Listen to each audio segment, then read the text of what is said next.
Hello, everybody. Hello and welcome. You made it. You're here. And it's almost time for today's show. Before we get started, I want to invite you all to let us know where you're tuning in from. You can use the chat to share and say hello.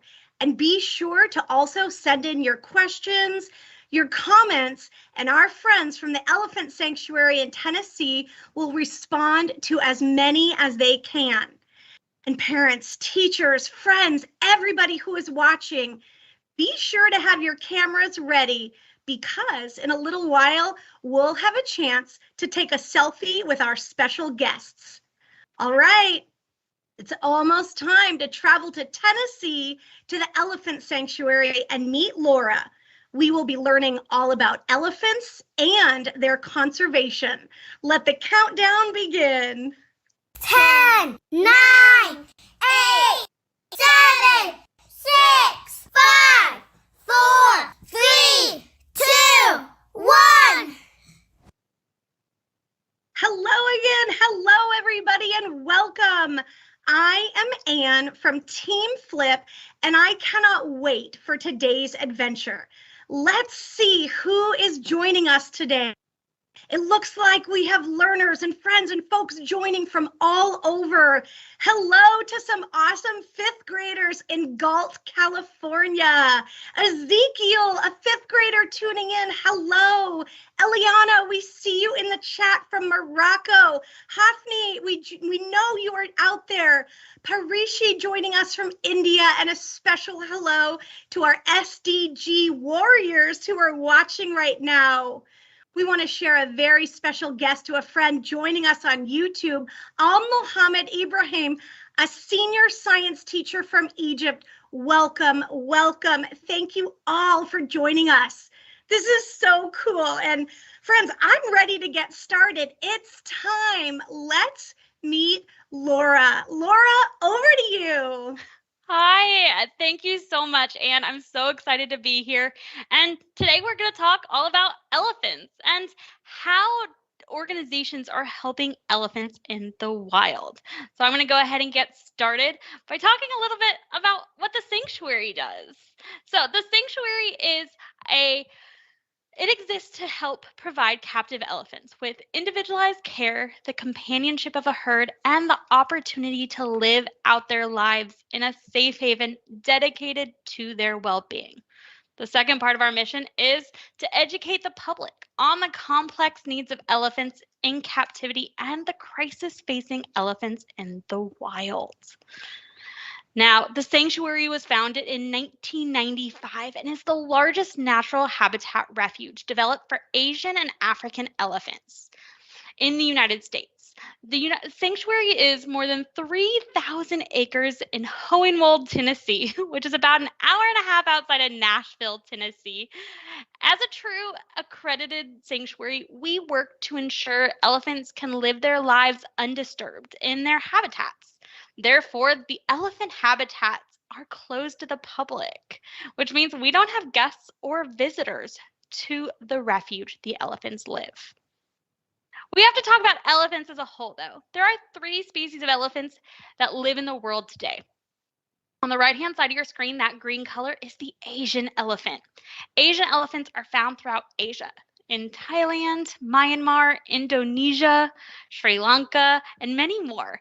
Actually, the largest population of Asian elephants live in those little green regions in India.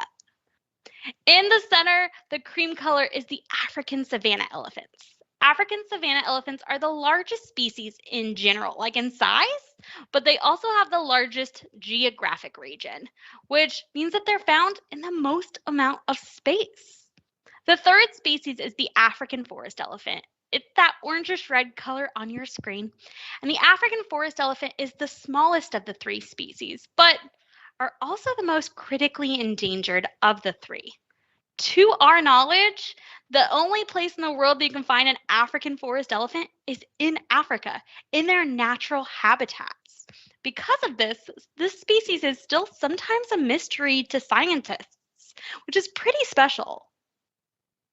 Now, if you look at these two pictures, these are the two species that we have here at the elephant sanctuary, the Asian elephant and the African savanna elephant.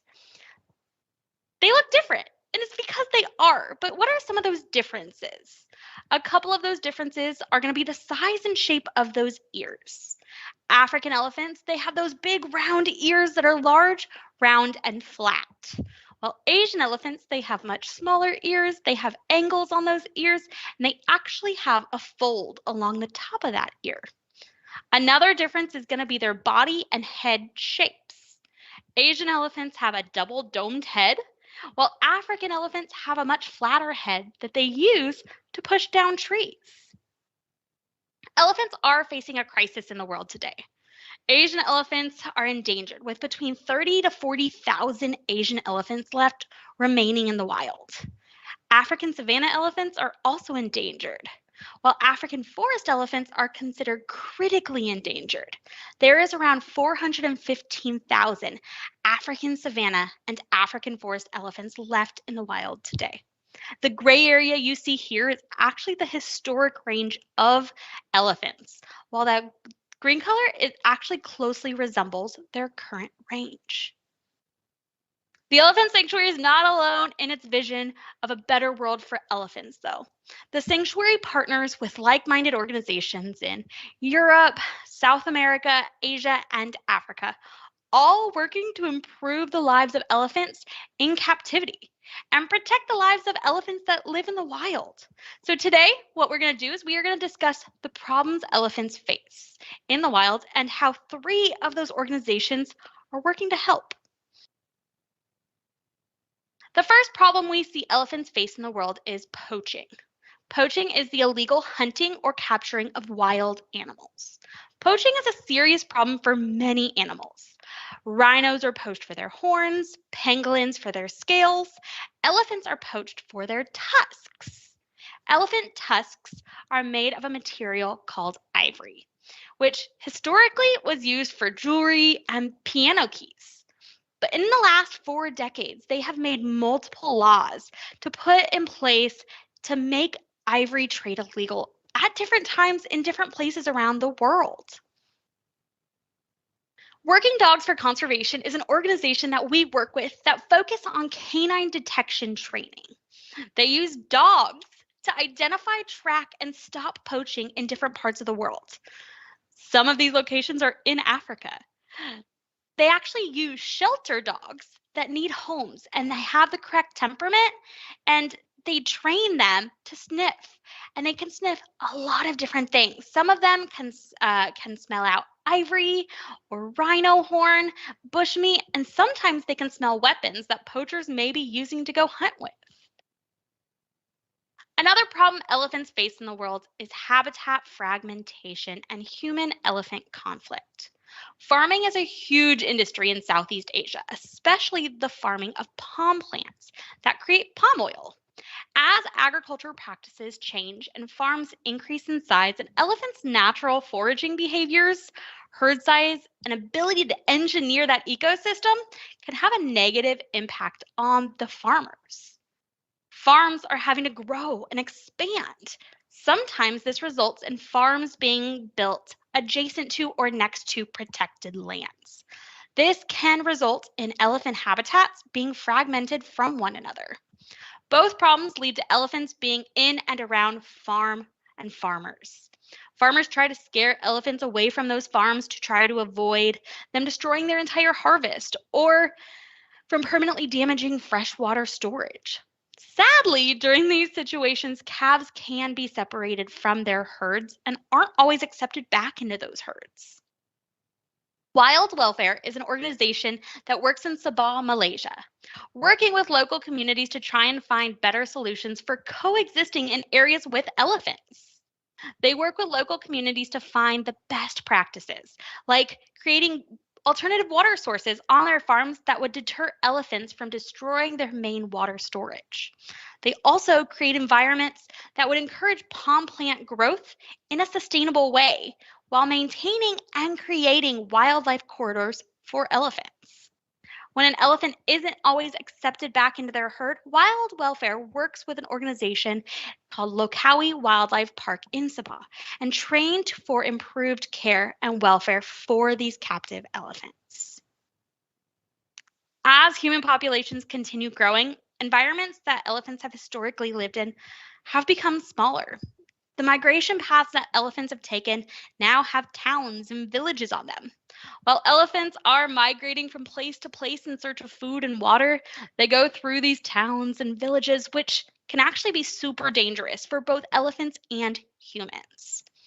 During these visits around human populated areas, elephants have been known to go through farms and completely destroy entire crops of food that farmers are dependent on for their livelihood. Wildlife SOS is an organization that has been working with the Chhattisgarh Elephant Safety Project. This project aims to reduce and mitigate human-elephant conflict by placing tracking collars on the matriarchs in these elephant herds. Matriarchs are usually the oldest and the wisest females and the leaders of these herds. And by collar tracking the matriarchs, they have a better understanding of where the herds are and where they live. And they've actually implemented new technology to give an early warning system to inform locals when elephant herds are nearby. Wildlife SOS is working with and educating locals about elephants. They created a team of local people that can be on call when the early warning systems inform them an elephant herd is nearby and giving the locals advice on how to reduce elephant problems in the future. Now, I could talk all day about the work that our different international partners do, but these are the three we're focusing on today. If you want to know more about Working Dogs for Conservation, Wild Welfare, or even Wildlife SOS, or any of our international partners, you can go to www.elephants.com and look at our international outreach page. I think it's about time we call Anne back to the call. Anne, are you still with us? I am, Laura. Thank you so much for sharing that. It's so fascinating to learn more about the incredible work you all are doing to help these elephants and create an understanding around sustainability too. So thank you. Friends, we're already starting to see your questions come in to the chat. Be sure to drop those in if you have them. But before we get to the Q&A section of today, I think it's time to take a selfie with Laura and the elephants on ElliCam. So everybody out there, get your cameras ready and gather in front of your screens, whether it's in your classroom or at home, your living room, or wherever it is you're watching from. We're going to give you a few moments to get set up. Cue the music.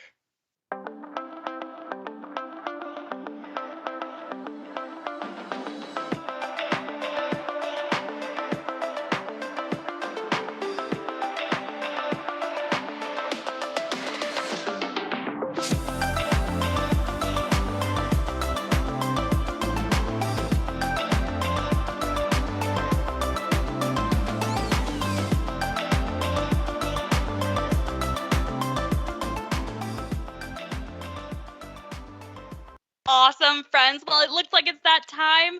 So we are going to take that selfie, get everything ready, and in 3, 2, and 1.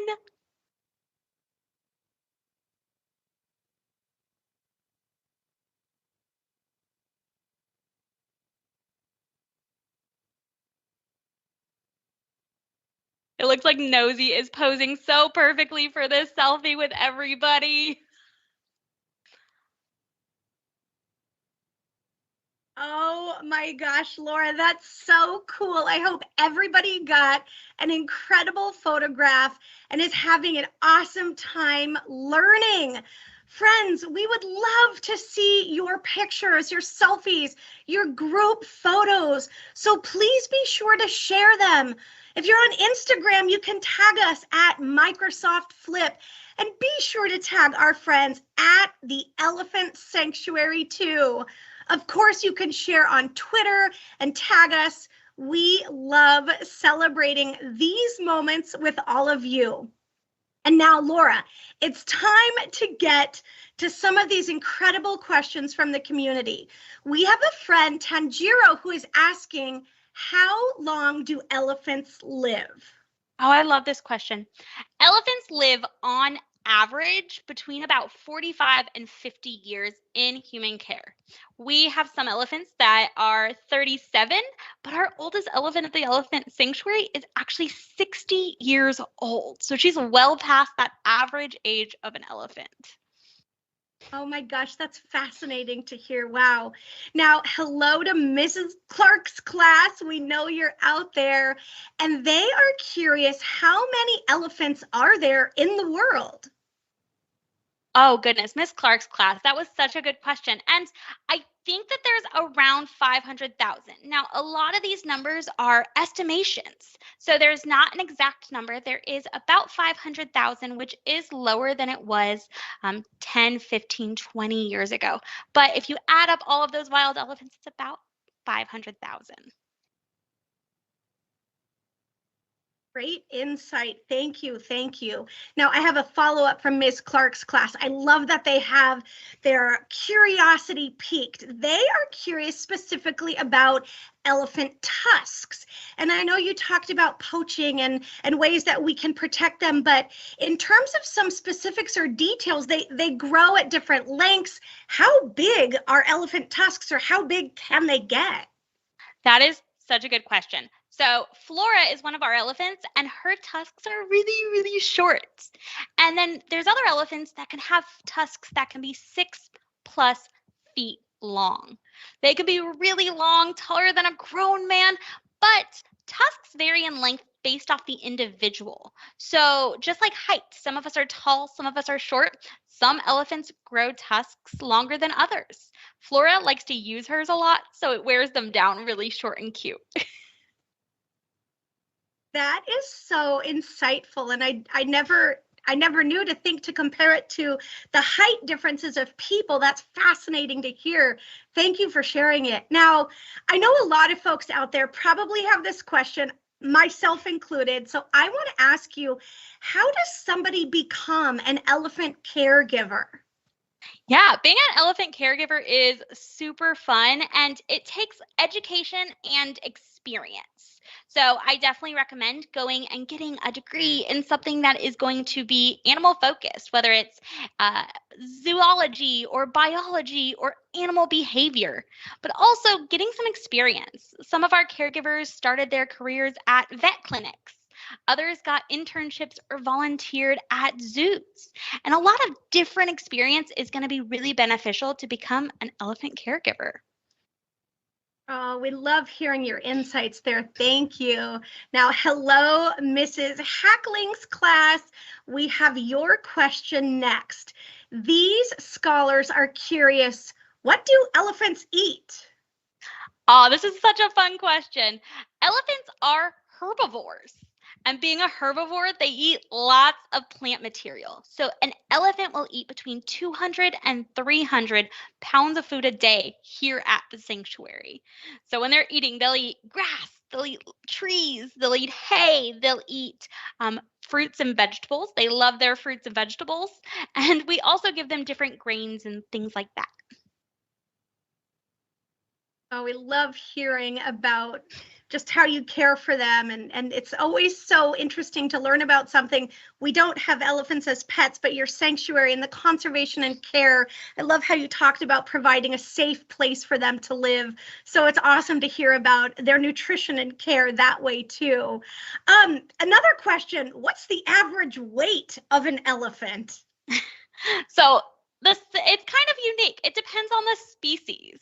So elephants at the sanctuary weigh anywhere between about 7,500 to 11,000 pounds. That's here at sanctuary. And all 9 of the elephants we have at sanctuary are girls. So those are going to be the female versions of the elephants. So they are slightly less.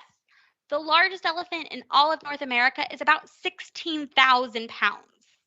So their weight can vary significantly based off their species and different aspects. Oh my gosh, that's incredible. Now, I'm curious about animals have different communication styles. They interact with each other with different characteristics. Can you share a little bit about how elephants communicate with each other or some of those characteristics that make them unique? Oh, yes. So elephants communicate through vocalizations, just like us talking. They make lots of different vocalizations too, but they also communicate through touch, like humans. So if you guys haven't seen your best friend or your family member in a long time, you might give them a hug or a high five. That's going to be similar to elephants touching one another, checking on one another. So elephants communicate in a variety of different ways, including countless vocal noises, just like talking. Oh my gosh, it's so cool to learn a little bit more about that. Thank you. I'm sure a lot of folks out there were wondering the same thing. Now, Laura, I just want to say, hearing from you and your expertise and your insights today, thank you for sharing great lessons with us to learn more about the work that you're doing at the Elephant Sanctuary. Before we let you go, I have one more question for you. I'm curious, what are 3 things that somebody can do to help elephants? So I did create something that says a couple things you could do. So the first thing you can do is you can download the Palm Oil Scan app and purchase products that are using sustainably sourced palm oil. That way, the palm oil you are getting is better for the environment and all sorts of animals within that environment. The second thing is if you're visiting zoos or something like that, you can support facilities that belong to AZA, the Association of Zoos and Aquariums, or GFAS, the Global Federation of Animal Sanctuaries.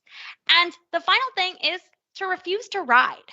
So if you guys are traveling and there's an elephant ride, it's actually not the healthiest thing for an elephant to be giving rides. So you can just say no, thank you. And that is a way you are directly helping elephants. If you want some more ideas just to take with you on your travels or on every day, you can actually go to our website. We have a take action page where you can make a pledge or learn a lot of other ideas. Go to www.elephants.com. Oh my goodness, Laura, thank you. Thank you for your time. Thank you for inspiring us all. Thank you for sharing those tips about how everybody can help and sharing the insights that you did during this. We appreciate you and the work that you all are doing. Thank you so much for this time. Of course. Thanks, Anne. All right, friends, wasn't that amazing? It's been so fascinating to learn together about the work that's happening at the Elephant Sanctuary. Now, for those of you watching, we want to let you know that Laura and her team have put together a flip group for you, your students, your community to ask their questions. You can do this right after this event. You can even assign it as a follow-up activity.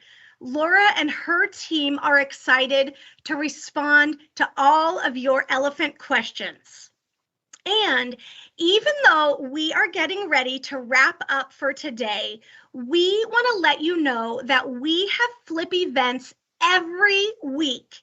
You can head to aka.ms/flip events to find an adventure that sparks your curiosity. That's it for today, friends. We're so glad you were able to join in. I'm your host, Ann Cosma, and on behalf of Flip, the Elephant Sanctuary, and our amazing guest speaker, Laura, we want to say thank you for spending your time with us. We will see you next time.